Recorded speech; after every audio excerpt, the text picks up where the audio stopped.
একজন স্বামী ভক্ত মহিলা, তিনি তার স্বামীকে অনেক ভালোবাসেন, স্বামীও তাকে খুব ভালোবাসেন।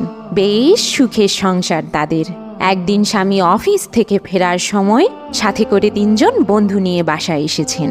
বহুদিন পর ছোটবেলার বন্ধুদের সাথে দেখা, তাই বাসায় না এনে পারলেন না। লোকটি বন্ধুদের ড্রয়িং রুমে বসতে দিয়ে ছুটে গেলেন রান্নাঘরে। স্ত্রী ততক্ষণে রান্না শেষ করে হাতে থাকা বাকি কাজ করছিলেন। স্বামী রান্নাঘরে ঢুকে স্ত্রীর কানে কানে জিজ্ঞেস করলেন, রান্না কি শেষ? স্ত্রী পেছন ফিরে বললেন, মাত্রই শেষ করলাম, এখন বাসন মাজার কাজটা সারছি। স্বামী অস্থির হয়ে বললেন, আচ্ছা যাই রান্না করেছো তাড়াতাড়ি বেড়ে ফেলো, আমার ছোটবেলার 3 জন বন্ধুকে নিয়ে এসেছি, অনেকদিন পর তাদের সাথে দেখা, তাই না এনে পারলাম না।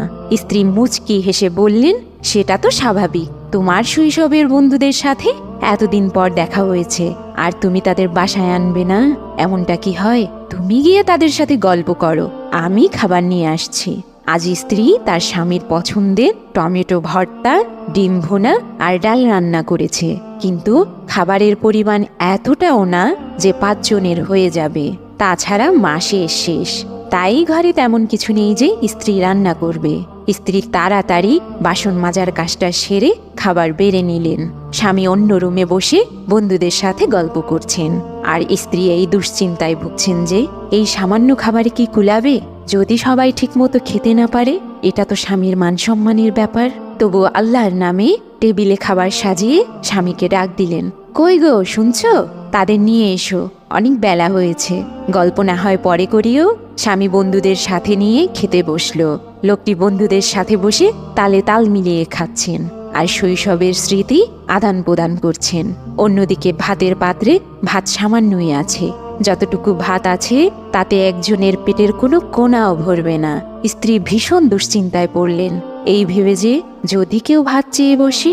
বন্ধুরা পেট ভরে খেয়ে স্বামীকে বলল, তুই আর আগের মতো খেতে পারিস না কেন রে? তোর থালার অর্ধেক ভাতই তো রয়েই গেছে। স্বামী ভালো করেই জানেন ঘরে আর খাবার নেই, কেননা রান্নাঘরে স্বামী দেখেছেন খাবারের পরিমাণ খুব বেশি নয়।